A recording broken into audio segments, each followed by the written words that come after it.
Lockdown से पहले गीता के घर का नजारा कुछ ऐसा था कि रोहन ऑफिस जाता था और शिविन स्कूल। जिनके घर से जाने के बाद गीता काम खत्म करके बाकी समय आराम करती थी। लेकिन लॉकडाउन के बाद ऑफिस और स्कूल घर में ही खुल गए और इससे गीता का हाल वो तो आपको देखने में ही मजा आएगा। शिविन, ओ शिविन, महाराज उठने के लिए क्या 21 तोपों की सलामी लेंगे? अरे बिस्तर से बाहर निकल, ऑनलाइन क्लास स्टार्ट होने वाली है। अरे तुम भी हद करती हो, स्पीकर की तरह चिल्लाने की क्या जरूरत है? दिख नहीं रहा मेरी कॉन्फ्रेंस चल रही है। अब कैमरा और स्पीकर ऑन कर रहा हूं, मुझे कोई शोर नहीं चाहिए। इस पर जैसे ही रोहन लैपटॉप का कैमरा और स्पीकर ऑन करता है तभी कुकर की सीटी बजती है। करा लो अब इसे चुप। लॉकडाउन नहीं हुआ, मेरी मौत का फरमान जारी हो गया। दोनों बाप बेटे ने नाक में दम किया हुआ है। ऐसा बोलकर गीता वहां से शिविन के कमरे में पहुंच जाती है, जहां शिविन अभी भी सो रहा होता है। ओ आलसी, अब अगर 5 मिनट में नहीं उठाना तो आज तेरा गेम और यूट्यूब कैंसिल। माँ की बात सुनकर शिविन बिना 1 मिनट गंवाए उठ खड़ा होता है। उठ गया, अभी नहाकर भी आता हूँ। ये नाटक कहीं और, मुंह पर गीला कपड़ा मार और पढ़ने बैठ। शिविन की ऑनलाइन क्लास स्टार्ट हो जाती है, जिस पर गीता उसे वहां बिठाकर रसोई में चली जाती है। थोड़ी देर में उसे कमरे से कुछ आवाज सुनाई देती है, जिसे सुनकर वो कमरे में वापस आती है। हाय राम, तुझे क्लास अटेंड करने के लिए बोला था, कैमरा ऑफ करके बिस्तर पर नाचने के लिए नहीं बोला था। मम्मी मुझे कुछ समझ नहीं आ रहा, आप बाद में पढ़ा देना ना। वैसे भी अटेंडेंस तो लगी गई है।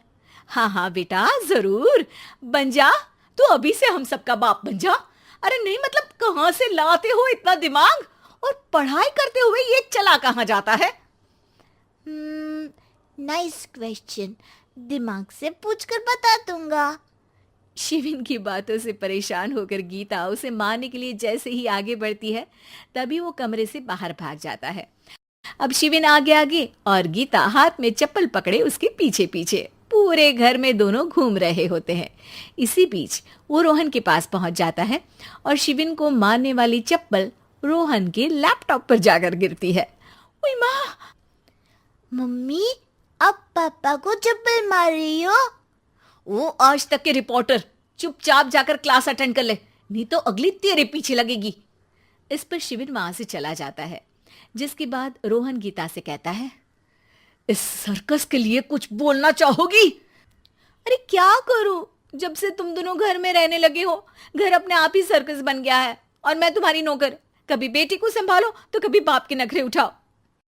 इन्हीं सब उथल पुथल में दिन बीतते रहते हैं, जिसमें हर रोज घर के अंदर कुछ नया सियप्पा खड़ा मिलता है, जो ज्यादातर शिविन और रोहन की ऑनलाइन स्कूल और ऑफिस से रिलेटेड ही होता है।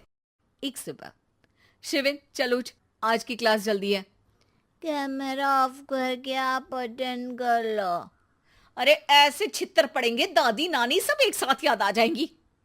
गीता की लाख मशक्कतों के बाद क्लास तो खत्म हो जाती है, लेकिन उसके बाद शिविन फोन इस्तेमाल करते हुए इंस्टाग्राम रील बनाने लगता है।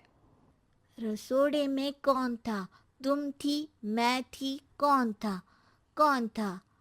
हाँ, मैं गरीब हूँ। अरे ओ गरीब के बेटे, आजा, मैं बनाती हूँ तुझे गरीब। मैं बताती हूँ रसोड़े में कौन था।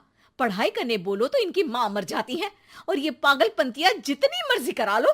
गीता शिविन को डांट रही होती है, तभी रोहन बीच में बोल पड़ता है। अरे बच्चा ही तो है, इतना गुस्सा क्यों कर रही हो? बेटे का साथ देने की इसी एक कोशिश में अब शिविन के साथ साथ रोहन भी गीता के गुस्से की सूली पर चढ़ जाता है।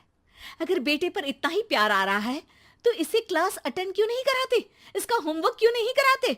उस समय तो बहुत जल्दी मीटिंग आ जाती है, वो काम मैं करूं और यहाँ इस बेफिजुली की चीज में तरफदारी करके बन जाओ महान। हे भगवान, कोई तो इनके ऑफिस और स्कूल खुलवाओ, मैं इन्हें और घर में नहीं सह सकती। अरे कुछ और मांग लेती, क्योंकि तुम्हारी ये विश इस साल तो पूरी होने से रही, कोरोना। हाय नास बेटे ने जिंदगी ही बर्बाद कर दी। खाए कोई पचाए कोई, कल मुझे चुन चुन कर सबको मेरी बद्दुआ लगेगी। उन्होंने दुनिया का और इन बाप बेटे दोनों ने मेरा जीना मुश्किल कर दिया। गीता वहां से चली जाती है, जिसके बाद रोहन शिविन से कहता है, अरे तुम्हारी मम्मी इतनी भड़की हुई क्यों है? आपकी वजह से पूरा समय घर में रहते हो और उस पर कोई काम कराने की जगह बस ऑर्डर देते रहते हो। अच्छा बेटे, सारा इल्जाम मुझ पर? पूरा दिन तो वो तुम पर ही चिल्लाती है। हाँ, मतलब दोनों का 50-50 है, कुछ करना पड़ेगा। वो कहते ना, make the best out of worst. I have an idea. वैसे तुम्हारी माँ सही कहती है, बहुत जुबान चलाने लगे हो, कम बोला करो।